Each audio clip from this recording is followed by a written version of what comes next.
आप देख रहे हैं डार्क फाइल्स। तो चलिए बढ़ते हैं आज की इस कहानी की ओर। ये उन दिनों की बात है जब मैं एक सिविल इंजीनियर हुआ करता था। काम के लिए मैं शहर में रहता था, जबकि मेरे परिवार वाले सब गांव में रहते थे। काम के चलते बहुत दिनों से मेरा गांव जाना नहीं हो पा रहा था, मगर एक दिन सुबह सुबह पापा का कॉल आया। उन्होंने बताया कि दादी की तबीयत सही नहीं है और वो अपने आखिरी वक्त पर मुझे देखना चाहती है। हालांकि अगर कोई दूसरा कारण होता तो मैं मना भी कर देता, मगर इसके लिए मैं गांव जाने के लिए मना नहीं कर सका। फिर क्या था, मैंने अपना बोरिया बिस्तरा उठाया और सीधे गांव पहुंच गया। मैं लगभग 1 सालों के बाद अपने गांव आया था, मगर इन 12 महीनों में मुझे गांव का कोई भी कोना बदला हुआ नहीं नजर आ रहा था। सब कुछ बिल्कुल पहले जैसा ही था। अभी भी गांव में ज्यादातर घर मिट्टी के ही थे। खैर, मैं दादी से मिला और बाकी घर वालों से भी। क्योंकि उन दिनों मौसम गर्मियों का चल रहा था, इसलिए शाम होते ही मैं ताजी हवा खाने के लिए घर के छत पर आ गया। वाकई में छत पर हवा बहुत अच्छी चल रही थी। ऐसा लग रहा था जैसे किसी ने 10-10 पंखे चलाकर छोड़ दिए हो। कुछ घंटे यूं ही छत पर टहलने के बाद अब लगभग अंधेरा हो चुका था। छत पर से सारा गांव नजर आ रहा था। हालांकि गांव में पक्के इमारत बहुत कम थे, मगर जो थोड़े बहुत थे वो भी छत पर से नजर आ रहे थे।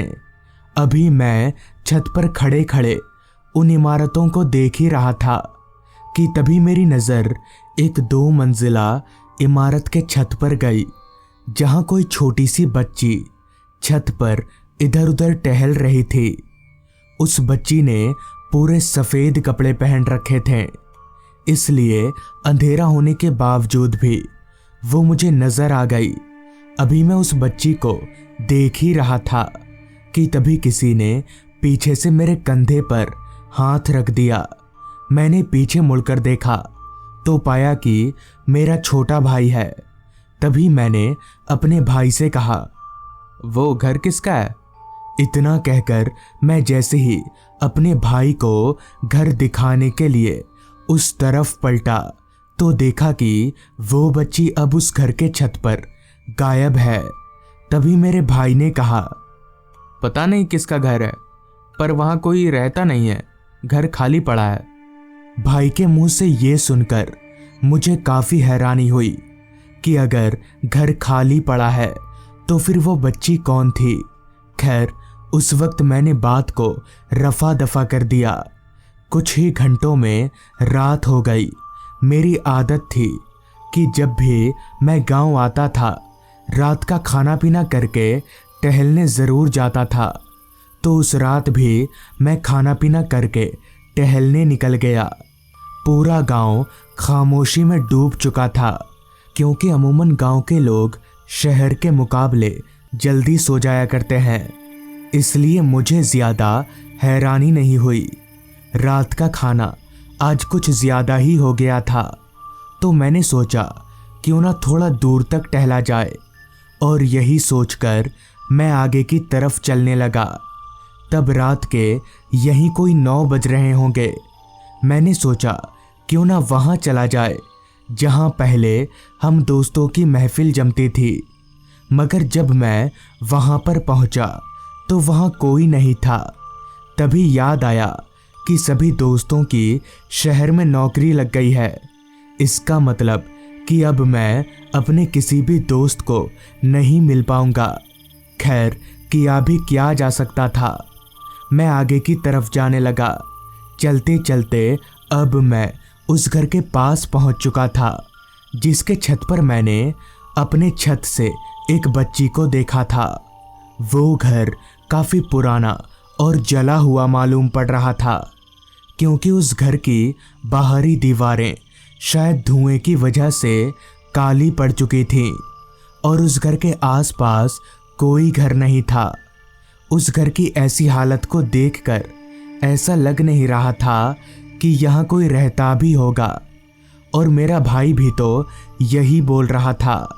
पर अगर यहाँ पर कोई रहता नहीं है तो फिर वो बच्ची छत पर कैसे पहुँच गई थी? उस घर को देखकर ये सब ख्याल फिर से मेरे जहन में उमड़ने लगे थे। ना जाने क्यों मेरा ध्यान बार बार उस घर की तरफ आकर्षित हो रहा था, जैसे कोई मुझे उस घर के अंदर बुला रहा हो। अभी मैं खड़े खड़े ये सब सोच ही रहा था कि तभी उस घर का दरवाज़ा, जो कि आधा जला हुआ था, वो अपने आप ही एकदम से खुल गया। जबकि उस वक्त ना तो हवा चल रही थी और ना ही किसी ने दरवाज़ा खोला था। खैर, मैं दरवाजे के पास गया और घर के अंदर झांकने लगा। घर के अंदर अंधेरा होने की वजह से कुछ नहीं दिख रहा था। अभी मैं दरवाजे के पास खड़े होकर अंदर झांक ही रहा था कि तभी मुझे ऐसा महसूस हुआ जैसे किसी ने पीछे से मुझे धक्का दिया हो और मैं धड़ाम से घर के अंदर जाकर गिर गया। मैं तुरंत पीछे पलटा, मगर मुझे पीछे कोई नहीं दिखा। खैर, मैंने अपने जेब से अपना सेल फोन निकाला और उसकी फ्लैशलाइट जलाकर चारों तरफ देखने लगा। वो घर जैसा बाहर से दिख रहा था, अंदर से भी ठीक वैसा ही जला हुआ नजर आ रहा था। घर की खिड़की में जितने भी शीशे थे सब टूटकर चकनाचूर हो चुके थे। खैर, मैं घर में थोड़ा और अंदर जाने लगा। अभी मैं घर में अंदर जा ही रहा था कि तभी मुझे किसी बच्ची के खिलखिलाने की आवाज़ आने लगी। मैं समझ गया कि ज़रूर इस घर में कोई रहता होगा, मगर इस टूटे फूटे घर में कौन रहेगा, वो भी बिना बिजली के।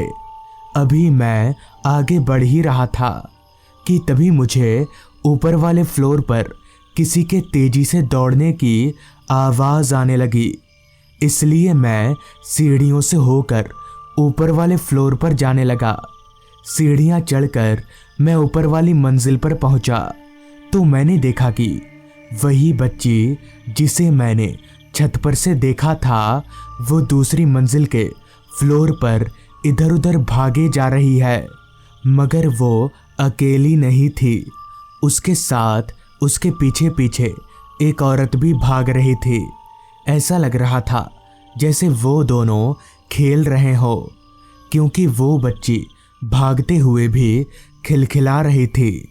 अभी मैं सीढ़ी के पास से छिपकर उन दोनों को देख ही रहा था कि तभी अचानक से उस औरत और उस बच्ची के चेहरे से एक अजीब तरह की रोशनी निकलने लगी और मुझे उन दोनों का चेहरा साफ तौर पर नजर आने लगा। उन दोनों की शक्ल पूरी तरह से जली हुई थी और उसकी आंखें अब लाल चमकने लगी थी। ये देखकर मेरी हिम्मत धरी की धरी रह गई। मेरी सांसें बिना भागे ही तेजी से ऊपर नीचे होने लगीं। मुझे समझ नहीं आ रहा था कि अब ये क्या बला है, क्योंकि मैं ऐसी चीज अपनी जिंदगी में पहली बार देख रहा था। पता नहीं क्यों, मगर उस वक्त मेरे जहन में भागने का भी ख्याल नहीं आ रहा था। सब कुछ मेरी समझ से परे हो रहा था। डरी हुई निगाहों से अभी मैं उन दोनों औरत और बच्ची को देख ही रहा था कि तभी मैंने देखा, थोड़ी देर पहले तक जो वो दोनों जमीन पर दौड़ रहे थे, अब उनके पैर जमीन से 2 फीट ऊपर हो चुके हैं और वो दोनों हवा में उड़ते हुए चल रही हैं। ये देखकर मेरा पूरा दिमाग हिल गया। आखिर कोई इंसान हवा में कैसे उड़ सकता है? अभी मैं ये सब हैरान कर देने वाला नज़ारा देख ही रहा था कि तभी पीछे से मुझे एक आवाज़ आई। बिना बताए किसी के घर में ऐसे घुस आते हैं? आवाज़ सुनते ही मैं तुरंत पीछे पलटा तो पीछे का दृश्य देखकर मेरे होश उड़ गए, क्योंकि ठीक मेरे पीछे मुझसे कुछ सीढ़ी नीचे एक आदमी खड़ा था। उसकी भी शक्ल पूरी तरह से जली हुई थी और उसकी आंखें लाल चमक रही थी। इतने में ही वो औरत और बच्ची भी वहां पहुंच गए। अब उन 3 भूतों के बीच मैं पूरी तरह से घिर चुका था। समझ में नहीं आ रहा था कि अब मैं यहाँ से कैसे बाहर निकलूं। धीरे धीरे डर और घबराहट मुझ पर हावी होने लगा और फिर वही हुआ जिसका मुझे डर था। मैं वहीं पर गिरकर बेहोश हो गया। अगली सुबह जब मेरी आंख खुली तो मैं अपने घर पर था। घर वालों ने बताया कि मैं उन्हें उस घर के बाहर बेहोश मिला। फिर मैंने घर वालों को धीरे धीरे सब कुछ खुलकर बताया, जिस पर उन्होंने बताया कि दरअसल आज से 6-7 महीनों पहले उस घर में एक 3 लोगों का परिवार रहा करता था, पति पत्नी और उनकी एक 8 साल की छोटी सी बेटी।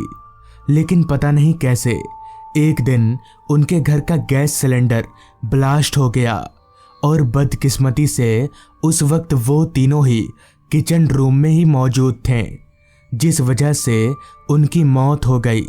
धमाका इतना जोरदार था कि वो घर तो क्या, आसपास के 1-2 और घर भी जल गए।